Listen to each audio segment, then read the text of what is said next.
At Odds and Ends by Corndog_Patrol and For the Wolfie on AO3. Chapter 13 Violence Through Violet. 8 days remaining. Shouta sat on the ivory gazebo, his eyes turned towards the stone angel in the lake. The air was sweet, with the aroma of flowers, and the floor of the statue was littered with swashes of fallen petals. Things had been uneventful since Emmy's visit the previous day, as the Manor continued life as normal. But, to Shouta, all the members seemed to be shady by some fresh veil that had come with her reveals. The two who were most in question were Hasashi and Tensei, with the former's record being heavily edited, while the latter's was simply inaccessible. There were other questions too, like how Nuray had ended up living in the mare, and why someone had felt the need to sanitize Hisashi's record. Enjoying the view? Shouta turned away from the statue to see Tensei wheeling up the ramp to join him in the gazebo, a tray of cups and a pot of tea resting on his lap. Although he technically asked a question, it went ignored. Do you always bring tea with you? Tensei laughed. It's a nice day for it. Would you like a cup? Shouta shook his head. With the knowledge about Tensei's file, it meant his trust for the vampire had taken a hit too.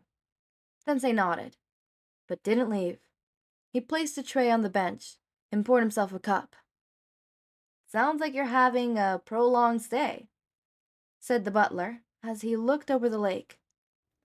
He appeared serene with the teacup in hand, in the backdrop of the perfumed gazebo, as if he were from an impressionist painting.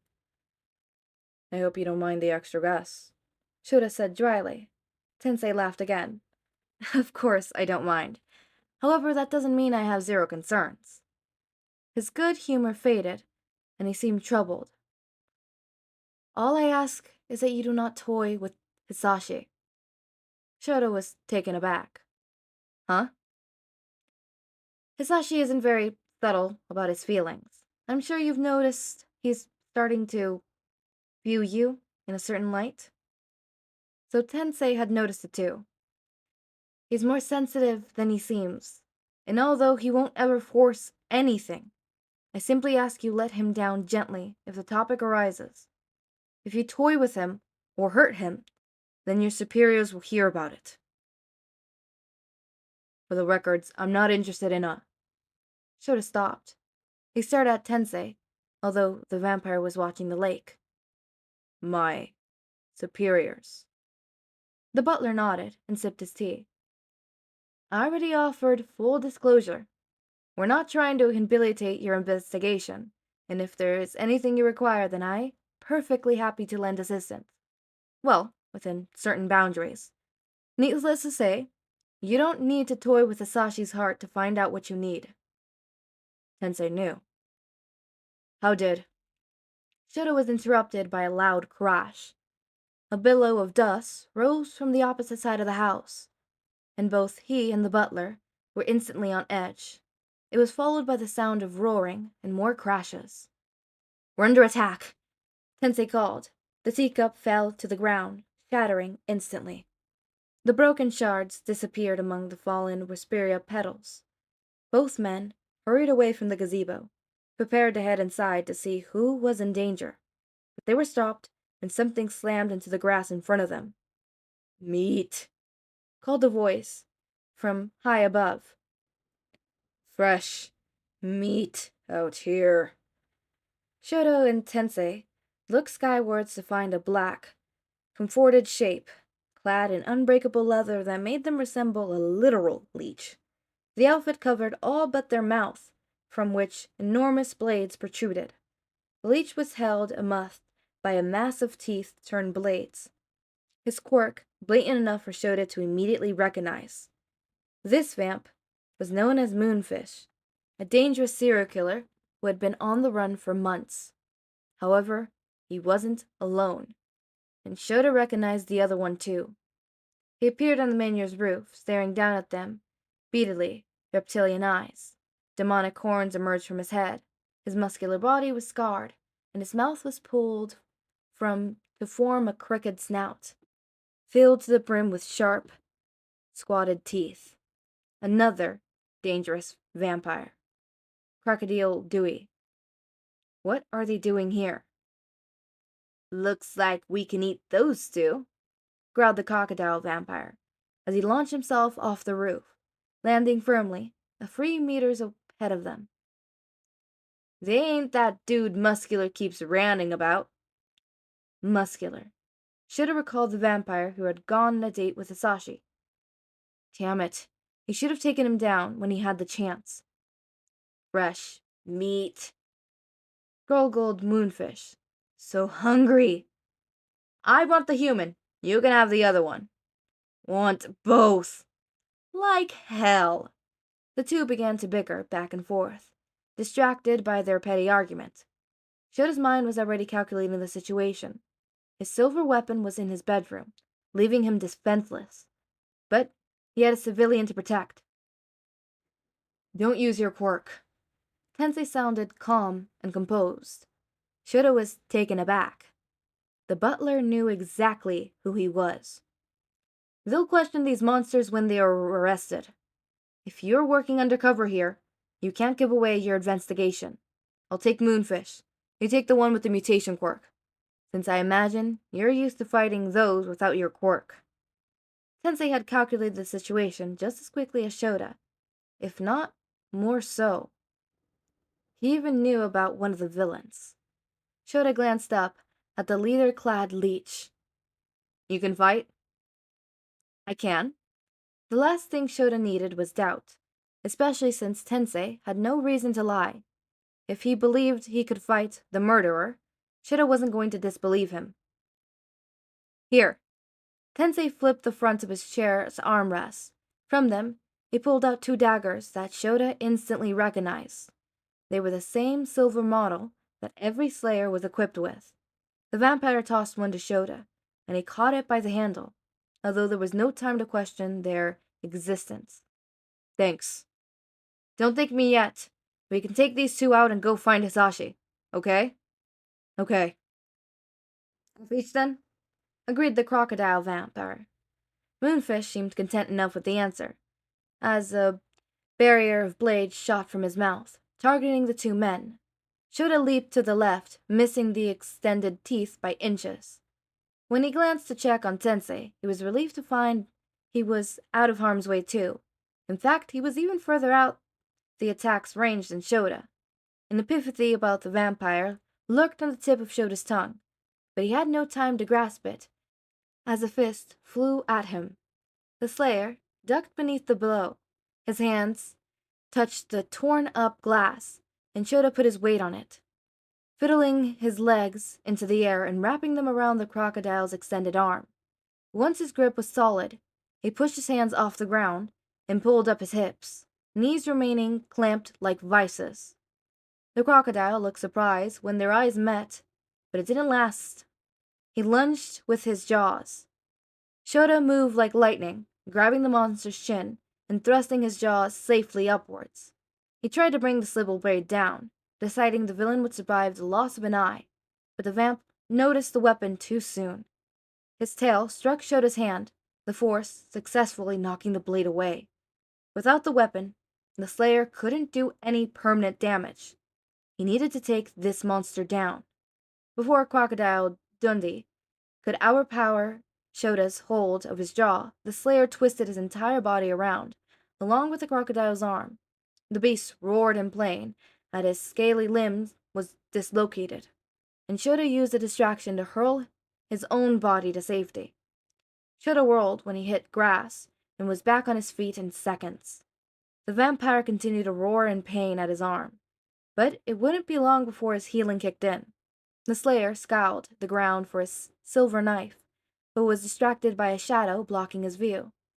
A mask of sharpened teeth rained down on him, thanks to Moonfish. Before Shouta could leap to safety, however, another shape flew in front of him, Tensei. The butler was flying through the air, chair and all, while fire burst from his elbows. The thick buckle around his waist kept him firmly attached to the chair. As he moved, One engine lost power while the other gained it, causing the vampire to spin mid-air. The side of the chair coated with the barrage of teeth before they could reach Shouta. Shards of enamel sharped off with the blow, raining down harmlessly. Moonfish wailed incoherently and swayed backwards. "Let's not waste time," Sensei told him as he landed, the wheels kicking up dirt as he skidded to a stop. The chair was battered, but it must have been made of strong stuff. Was it another one of Hisashi's inventions? "The other needs us." As if on cue, there was another loud crash from the mayor. Shouta nodded and rolled up his sleeves. "Cover your nose." Tensei asked no questions as he pulled out a handkerchief. Shouta reclaimed his silver knife from the ground and surveyed the two villains. Moonfish teeth were reforming, while Crocodile's arm finally clicked back into its socket. "You'll pay for that," growled the crocodile vamp. Shouta didn't grace him with a response. It was time to give them what all leeches wanted, a bit of red. He lifted his arm and ran the blade down his skin, drawing a crimson line that caught the attention of both vampires. The breeze blew behind Shouta, sending the heavily scented sailing. The crocodile's eyes turned bright red, while Moonfish gulped in desperate hunger. Tensei had to hold the handkerchief tight to his face. "Blood!" cried the leather clamp vamp, saliva running down his bladed teeth. "It's mine!" The vampire threw his entire body at Shouta, but before he had reached, he was hurled to the side by a wall of white. "Mine!" Moonfish teeth slammed into the dirt, where Crocodile had been moments before. His incisors shot Shouta, but he was quick to evade their deadly mass. His attack was sloppier than before, thanks to the blood frenzy. "What's the big idea?" growled Crocodile, as he righted himself. "Flesh, flesh, flesh!" Moonfish ignored his partner to hurl more elongated teeth at Shouta, but the Slayer could predict their locations easily. "Flesh, flesh, flesh!" The vampire was interrupted when the crocodile hurled his body through one of the rows of teeth he used to keep himself airborne. Moonfish began to free fall, but was able to stretch a row of premolars to stop his descent. "New plan," growled the crocodile, floating crazy at the mouth. "How about I kill you, and then I get to eat all three of you?" The villain cracked and lunged again for Moonfish. Shouta tore his sleeve off and wrapped it around his dripping wound before Tensei reached his side. "It won't last long," Shouta informed him, his eyes following the two villains closely. "We gotta knock them out while they're distracted. I don't have permission to kill them." Tensei nodded. "I should have enough force to knock out the crocodile one, even with the thickness of his scales. While they're distracted, use your quirk to cancel Moonfish's, without either noticing you. If he falls from high enough, it should do the trick. They'll heal quick, but they should be out cold for a while. Only use it once you're sure neither will see." The plan was agreed on, and Shouta watched. Tensei activated his engines on his elbows. He shot towards the warning vamps as he grabbed the wheels and readjusted the direction of his quirk. The chair became airborne, and Crocodile was too distracted to notice the solid projectile until it collided directly with the side of his head. His maw snapped shut, and Tensei landed with a skittled through the flower patches, turning in case the blow hadn't been enough. For several moments, Crocodile remained standing, completely frozen. Shouta and Tensei held their breaths, and then the crocodile's body collapsed, kicking up sprays of dirt as he hit the ground. "Meat!" Moonfish gurgled successfully, believing this would be his chance to devour 3 bodies, and then he turned his attention to Tensei. "Die!" A barrow of teeth flew, aimed directly for the butler, but he made no signs of moving out of the way. He was putting all his faith in Shouta to be his distraction. There was an opportunity here. Tensei couldn't tell anyone else who he was if he died, and if he blamed the 2 leeches for the murder, then Best Genius wouldn't reveal his secret. Shouta couldn't do that. Eraserhead had activated his erasure, while Moonfish's back faced him. With that simple glance, Moonfish's teeth stilled, shuddered, and then shot back into his mouth. The leech plummeted towards the ground, roaring in confusion. But he was unable to process what had just happened. He hit the dirt hard, and his body went limp. Tensei wheeled forward to check on the two, and they must have been out cold, for he offered Shouta a thumbs up. He ended his erasure at the confirmation, and hurried over to join him. Both villains were still breathing, which made sense with how sturdy vamps were against non-silver damage. If they had rope, Shouta would have tied them up, but his bigger concern was Hisashi's safety. The two leeches would probably be out until government officials arrived. There was no time to stand around. Grab on, Tensei told him, gesturing to the handles of his chair. Shouta didn't need to ask any questions as he grabbed onto the handles and pressed his feet against the back, just as Tensei activated his quirk. They moved so fast that Shouta almost lost his grip, but Tensei was an expert at maneuvering, even at this speed. The front of the mansion had a hole where the front door should have been. The sight they were greeted with was chaotic. At the center of the entrance room was Muscular, although he looked vastly different at the time. His skin was coated in layers of extra meaty muscles, twitched with energy. He was currently facing down Khan and Oboro together, with the former at the front and the latter standing back. Hisashi and Nuray were nowhere to be seen.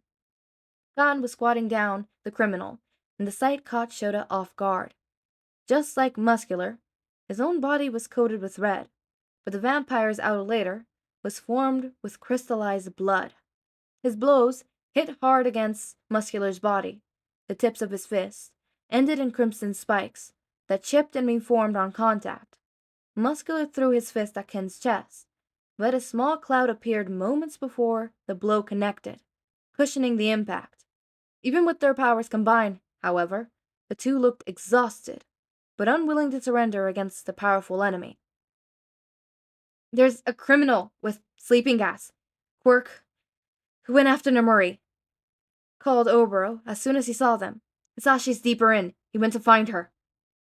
Tensei turned to Shouta and quickly said, "If there's gas, then need you stay low to the ground while you move."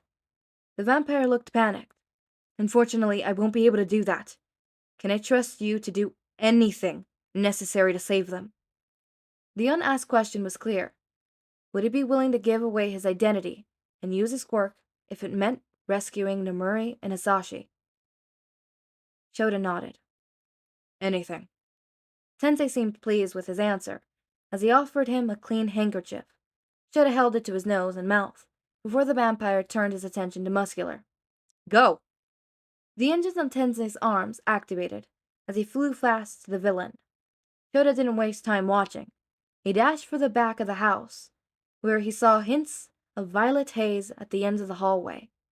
When he reached the areas, Shouta dropped his body low to the ground, where the air was breathable, with the benefit of the handkerchief. The gas was thick and coated the hallway and surrounding rooms, making it difficult to see anything. Shouta had to mostly rely on his knowledge of the layout as he moved through, although he had no way of figuring out where the criminal and the others were. He held his breath as much as possible and tried to feel his way around. Shota's hand landed on an entryway that he recognized as a dining room, since it had an arch instead of a door. However, he paused when his hand met a strange part of the wall. It had been damaged by something small and round. Ball ammo. Shouta threw his body forward before the gun even fired. He heard the clamorous bang as gunpowder ignited, and the wall he just felt was struck by a second shot. His body hit the ground, unharmed, away from the direction the shot had come from. "Another contender!" called a voice that was heavily muffled. "You here to save this girl too? Such idiots! All throwing your lives away." Someone touched Shota's arms, and he automatically grabbed the perpetrator. Before he could attack, however, he recognized them. Hisashi covered the lower half of his face with his arm, but even then Shouta could see the look of horror in his eyes. Hisashi held on to Shota's arms, mostly to prove he was real. He was real, and he'd stupidly put himself in danger. However, there was no way to talk, since Hisashi had to hold his breath with the gas. He couldn't use his quirk without consequences either. He'd probably bring the entire house down if he did. But at least it gave him amazing lung capacity. Instead, he explained as best as he could, using only frantic hand gestures, that the villain was in the kitchen, and that he had Nuray captive.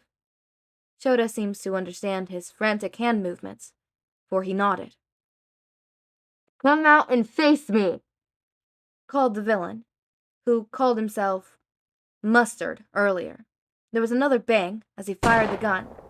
Even though the shot wasn't aimed at them, Hisashi resisted the urge to gasp at the sound of the explosion. In his mind, he saw the silhouette of his father and heard a far-off storm. He remembered himself, a child, stunned still as he stared down the shining barrel of a gun, poised and ready for the second shot. His mother had already been dead, on the ground, having defended him from the first. Hisashi was brought back to reality by Shouta grabbing his arm, and he managed to relax a little, reminding himself about what was at stake if he failed. Hisashi had to remember his training. He searched around the hallway and grabbed the loudest distraction he could find, a vase. The gestures he made were no longer frantic, but professional and articulated. Shouta seemed surprised by his knowledge of them, but Hisashi was just as surprised that Shouta understood them.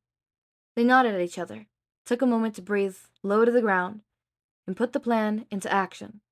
Hisashi and Shouta inched towards the kitchen doorway.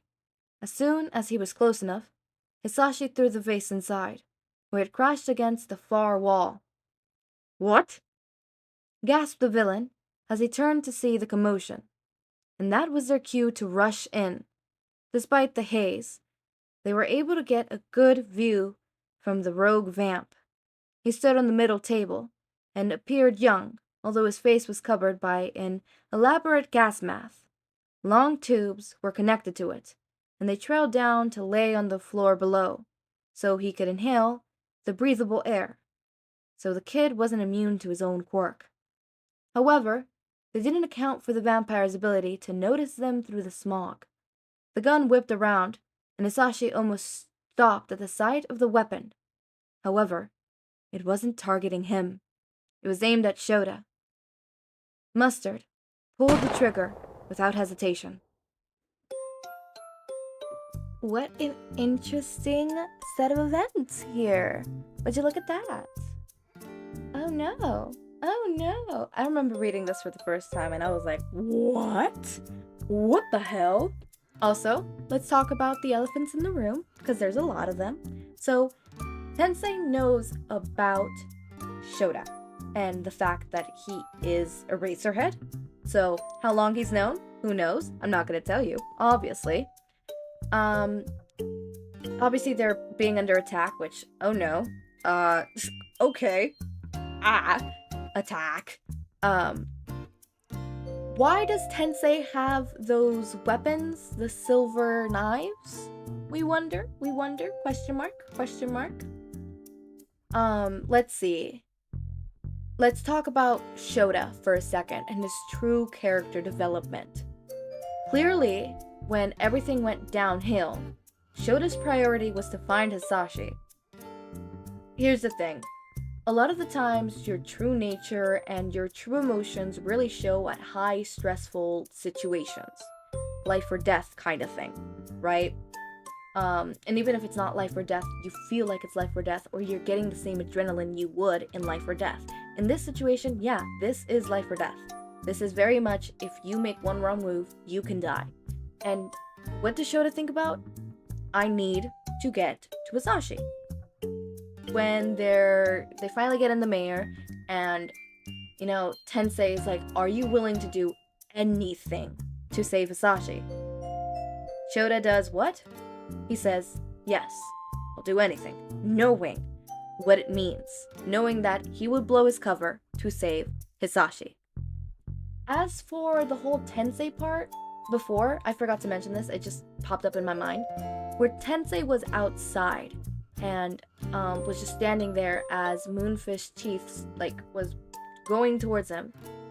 Shouta obviously had the opportunity to just let Tensei die, right?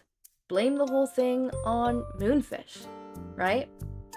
But he went, no, I can't do that.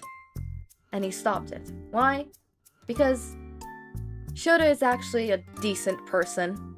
He's a bit bigoted, but he won't kill a vampire unless he has a reason to. He hates them, yes, but he won't kill them because of that. Apparently. Unless he has a good reason, right? So that's something. We love that. He very much is developing. He seems to have a genuine care, and for Hisashi, I mean, clearly, he'd even think like he'd do anything to keep Hisashi safe. And, well, it kind of backfired at him. The gun was pointed at him, and we heard that shot. You heard me say the muscular shot. So, yeah. Until next time, my raindrops, and as always, make sure to eat, sleep, drink water, take your meds. Have a wonderful day or night. Link to my Discord server and socials are down in the description. Subscribe to see more of my content, and thank you so much for watching.